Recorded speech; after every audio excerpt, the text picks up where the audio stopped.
Sejarah bioteknologi.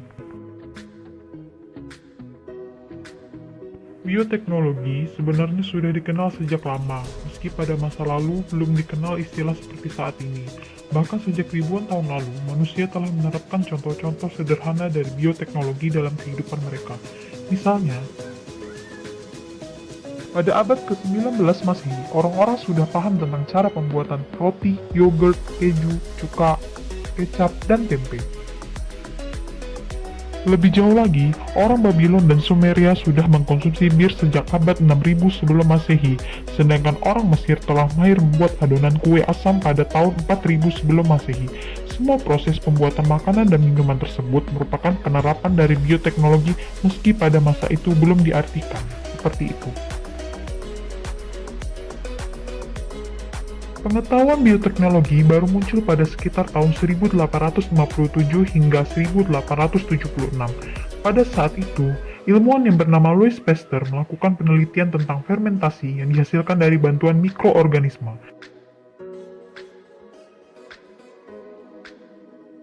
Berkat penelitian itulah, Louis Pasteur kemudian dikenal sebagai Bapak Ilmu Bioteknologi.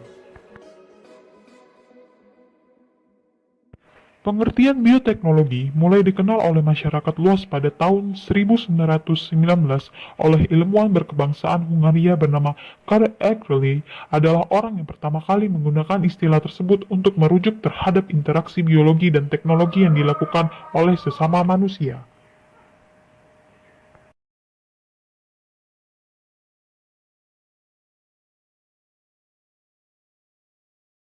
Adapun interaksi yang dimaksud adalah pemanfaatan ilmu biologi terhadap teknologi, yaitu penggabungan antara kedua ilmu tersebut untuk menghasilkan produk yang bermanfaat bagi manusia dari bahan baku alam. Pada masa tersebut, bioteknologi yang dikenal masih belum semutakhir seperti sekarang. Sejarah bioteknologi modern kemudian dimulai sekitar 10 tahun sejak saat itu, tepatnya pada tahun 1928. Ilmuwan yang bernama Alexander Fleming berhasil menemukan antibiotik penicillin dan penicillium. Lalu, kedua antibiotik tersebut digunakan sebagai obat untuk mengatasi penyakit kulit pada manusia akibat gangguan bakteri Staphylococcus aureus.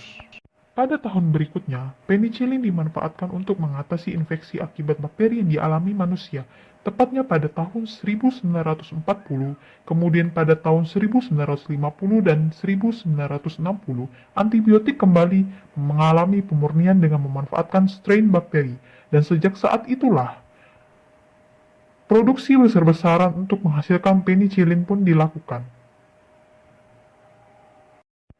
Ini merupakan produk penicillin yang kita dapat temui saat ini. Materi selanjutnya yaitu pengertian bioteknologi. Apa sih bioteknologi itu? Secara etimologi, bioteknologi berasal dari 3 kata, yaitu bio yang berarti hidup, teknos yang berarti teknologi atau penerapan, dan logos yang berarti ilmu. Secara sederhana, bioteknologi juga dapat diartikan sebagai pemanfaatan prinsip serta rekayasa terhadap organisme, sistem, ataupun proses biologis untuk meningkatkan atau menghasilkan potensi suatu organisme, serta untuk menghasilkan produk dan jasa yang bermanfaat untuk kehidupan manusia.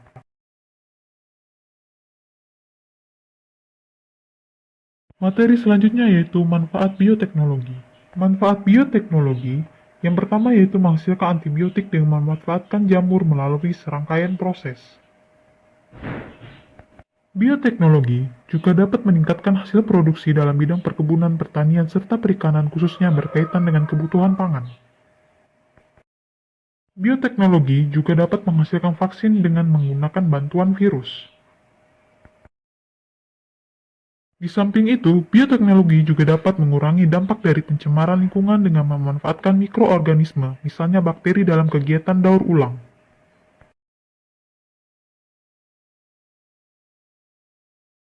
Selanjutnya yaitu ada jenis bioteknologi.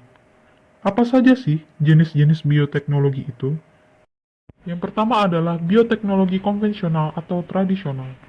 Bioteknologi konvensional atau tradisional adalah bioteknologi yang memanfaatkan mikroba, proses biokimia, dan juga proses genetik alami, baik berupa mutasi atau rekombinasi genetik.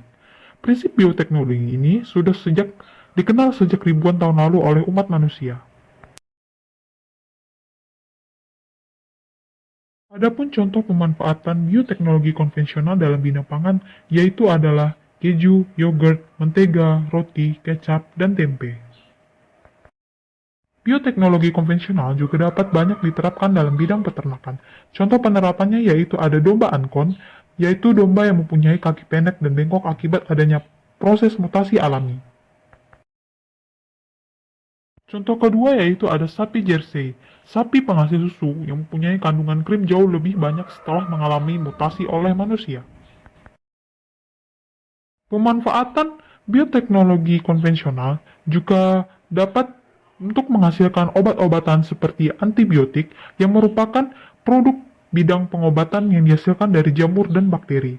Di samping itu juga, bioteknologi konvensional juga dapat dimanfaatkan sebagai vaksin yang merupakan produk yang berfungsi untuk meningkatkan imunitas tubuh dengan memanfaatkan mikroorganisme ataupun bagiannya yang toksinnya telah dimatikan terlebih dahulu. Yang kedua yaitu ada jenis bioteknologi modern. Bioteknologi modern lebih dikenal dengan rekayasa genetika. Rekayasa genetika atau genetic engineering adalah manipulasi gen secara langsung untuk suatu tujuan yang praktis. Contoh penerapan rekayasa genetika pada gambar pertama itu adalah inseminasi buatan, yang yaitu merupakan metode pembuahan yang dilakukan dengan menggunakan bantuan manusia. Metode inseminasi ini biasanya diterapkan pada ternak sapi atau kadang juga bagi manusia. Gambar yang kedua itu adalah fertilisasi in vitro atau bayi tabung, yaitu metode menghasilkan bayi melalui proses pembuahan yang tidak dilakukan di dalam tubuh. Metode ini sering dilakukan oleh pasangan suami istri yang sulit mendapatkan keturunan. Yang ketiga itu adalah kultur jaringan, yaitu metode memperbanyak jumlah tumbuhan dengan melakukan budidaya pada jaringan tertentu agar menjadi individu yang memiliki sifat persis seperti induknya. Metode ini dapat menghasilkan bibit unggul dalam waktu cepat, kuantitas banyak, dan bebas dari penyakit. Selain manfaat, bioteknologi juga mempunyai dampak negatif bagi kehidupan manusia. Salah satu contoh yang pertama yaitu memicu hilangnya plasma nuftah dalam hal ini makhluk hidup normal, karena yang diproduksi dan dibudidayakan hanya makhluk hidup unggul saja. Dampak negatif bioteknologi juga dapat menyebabkan alergi terhadap tubuh manusia, yaitu karena gen asing yang digunakan sebagai bahan untuk membuat makanan atau minuman, serta obat-obatan, biasanya ada yang tidak bisa diterima oleh tubuh.